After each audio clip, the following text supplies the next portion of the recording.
Hi guys, welcome back to another video. If you don't know me, I'm Helen from Crafty So and So, and I am here to tell you all about how fashion and costume making are completely different.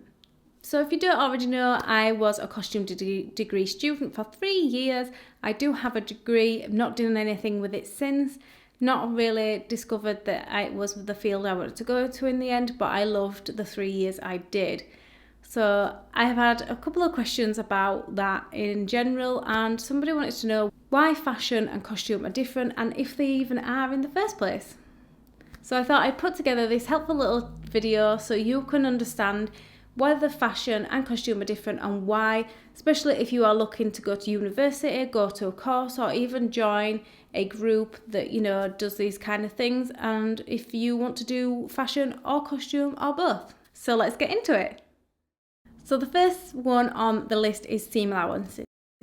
Seam allowances are very different from fashion to costume making, especially the way I was taught, because in costume you often need to have a little bit of room on each of the seams so you can let it out. You can, adjust it through the production process, from if the costume's being used on one show but then it's going to be used on another one.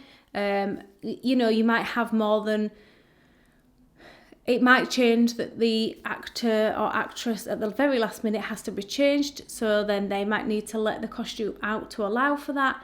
There's a lot of different reasons, but they are the main ones, so that's why fashion and costume are different. Also, when you are making a costume, you tend to do it from either a very loose pattern or make it on the stand. And so often you need to have extra room because if you're using it to draft a pattern on a stand, they are set measurements. They are not the person's measurements. You are just getting a stand that's closest to those measurements. So you often like to give yourself at least an inch on each seam on both edges. So obviously, like if you're pulling the pattern together, you've got an inch each side. And this is so then you've got room to work with if you need to lay it out at the waist or the bust, or even at the hips, or even if you need to pull it in at the waist or the bust or anywhere else, you've got that extra bit of fabric to. So generally speaking, when I was learning all about costume making when I was at university, the general seam allowance we used was 1 inch. So this was more than enough to be able to let out a costume, do any major alterations, and kind of just make sure you had something to work with during the making process. Whereas compared to fashion, they tend to work with a centimetre or 1.5 centimetre seam allowance. So that is probably around half of an inch. An inch to a centimetre is about an inch is to 2.5 centimetres roughly. So yeah, you can see that there is a difference. There is even in certain circumstances that the seam allowance on fashion garments is much smaller than the 1 centimetre. Again, with fashion, they tend to overlock their seams or kind of like do French seams or something along the lines when they finish a garment.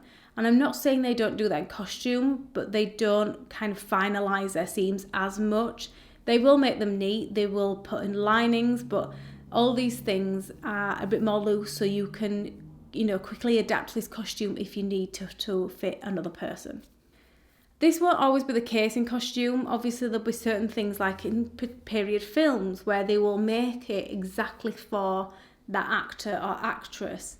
There won't be very, very many times that they are needed to be fully adapted. It's mostly in kind of theatrical costume where you're in theatres or you're in costume wardrobes that hire these kind of things out.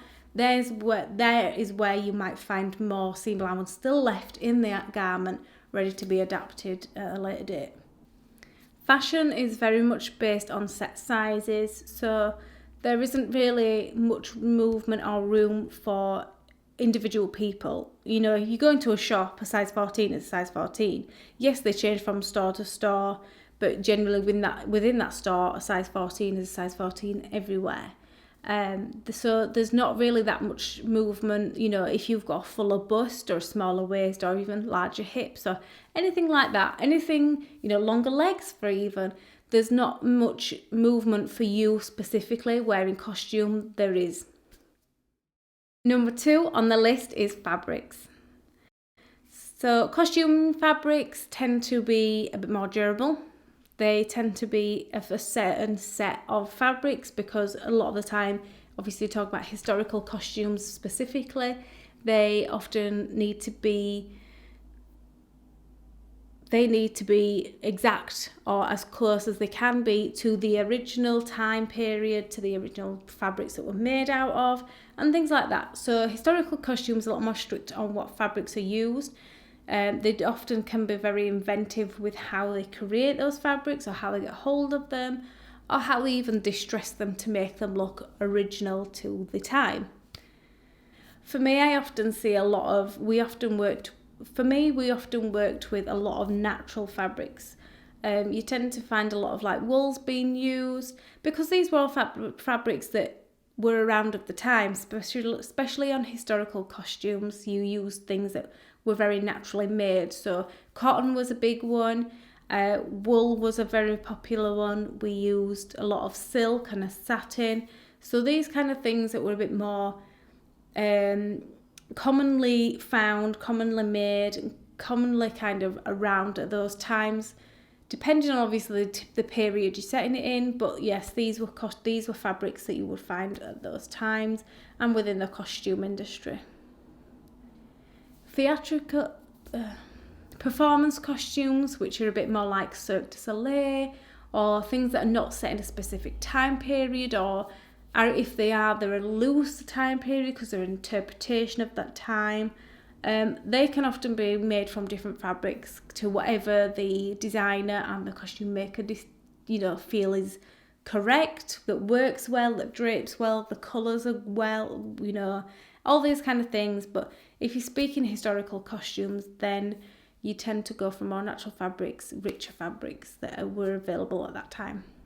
Fashion fabrics, however, are much more loose, adaptable. They can be created from anything, really.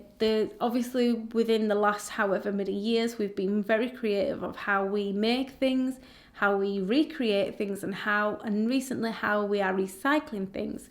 So I've noticed a lot of like supermarket stores have started doing recycled jumpers, from all the materials that they've been able to recycle from past clothing into new clothing, which is great. So all these different materials are kind of being a bit more mashed together now. There's not maybe a set thing of like, that's wool, that's satin. Fashion is a lot more loose, it's a bit more creative. You can find all kinds of different fabrics. They will be given a name. You've got rayon, you've got viscose, you've got cotton, you've got polycotton, you've got velvet, crushed velvet, you've got kind of anything you can think of. There's a whole range. It's just that there is a lot more man-made fabrics now with fashion, especially in kind of like couture fashion. You'll find more of more like silk satins, pure fabrics, I would call them. But when it comes to fast fashion, you're talking more like mixed media, I would say. Like cotton blends, or half of this and half of that, 50% this, 25 that, and 25 this, and that's how it's adapted in fashion these days. Number 4 on the list is the cut and create of the gown. So within costume, the cut and create is quite different to how you might do it in fashion. With costume, I learned to use a picture and create the kind of pattern pieces on the stand. Unless it was a skirt, then it was a little bit different. But generally, I used a stand. That's how I learned. That's how I'm the most comfortable. You could also work out how to transfer that into pattern paper to then cut out into your fabric. But generally, that's how I started. That's how I know, and that's how I feel the most common way is for costume fabrics and costume making. This might be different. I know that I'm just one person that's taught one way.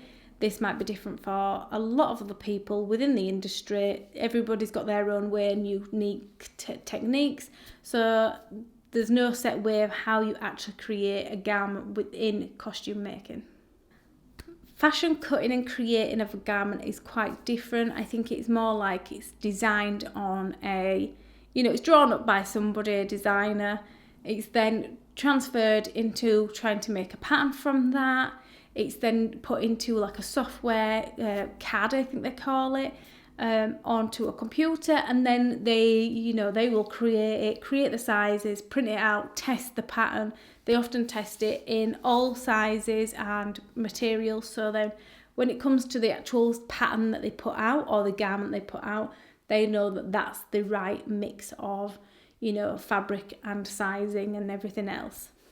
So this is variably different because they are drafted in totally different ways.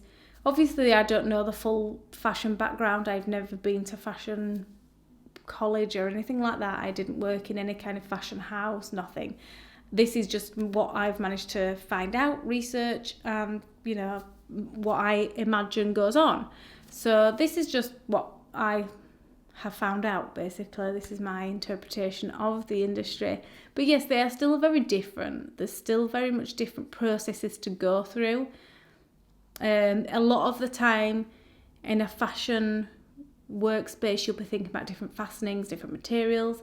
Whereas when it comes to making a garment and costume, you've got to think about the fastenings, how they're going to be hidden, the garments going underneath, because you often have to have a little bit of leeway to do with the layers. A lot of historical costumes have a chemise, and then they'll have a corset, and then they'll have the outerwear, and sometimes they even have, like they'll have a day dress, but then they'll have a coat.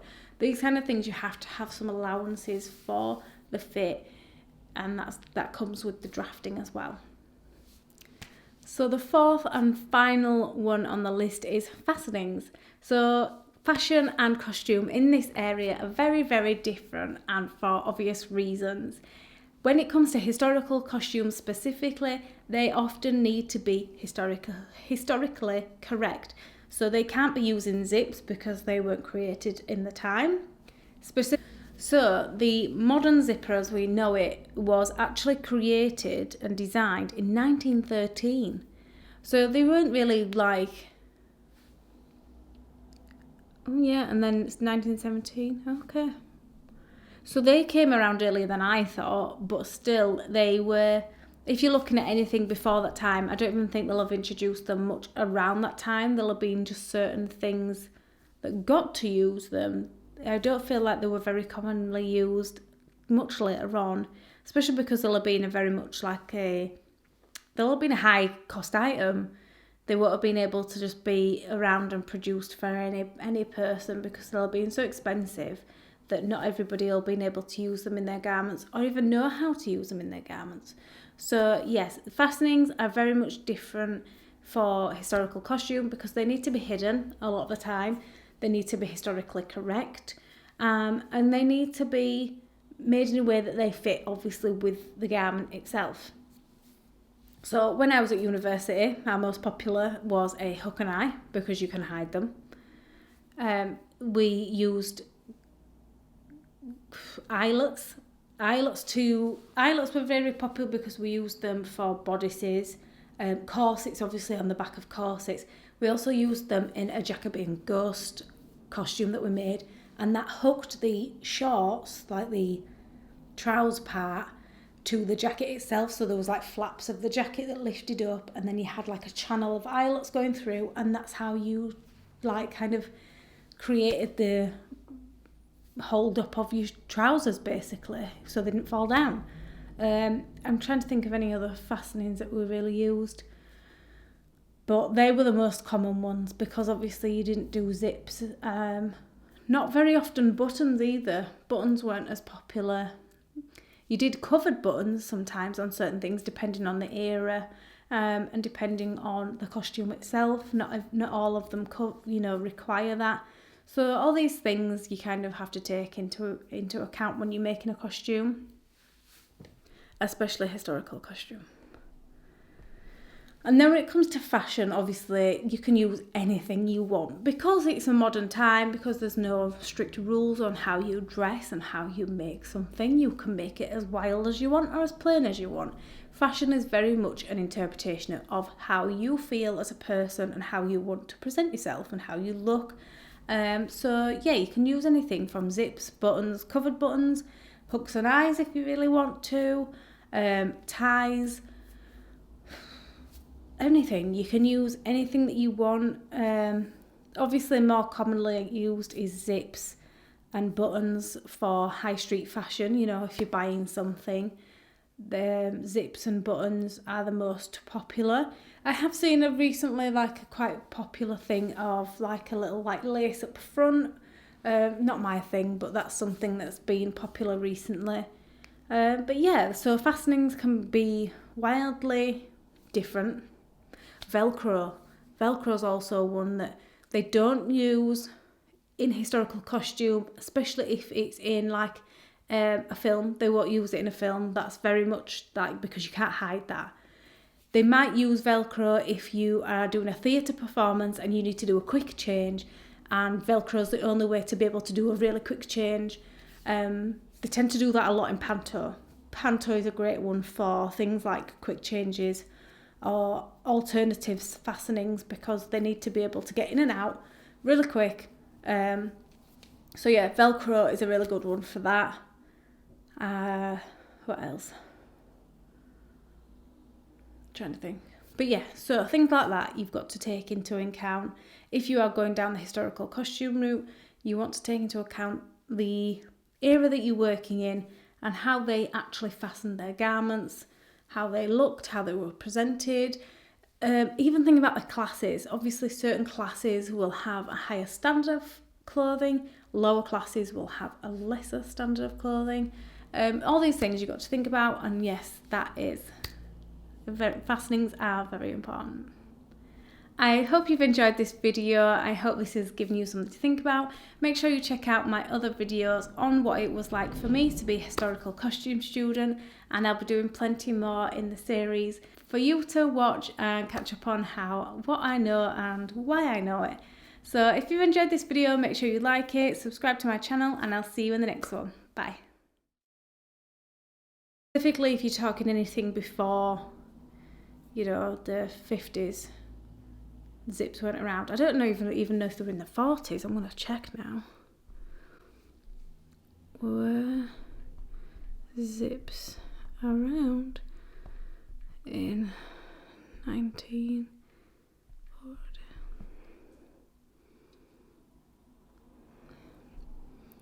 When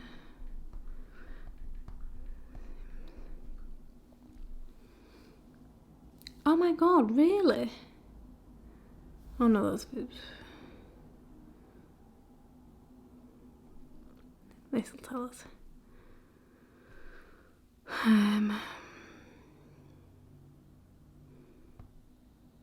1851. Ooh, okay.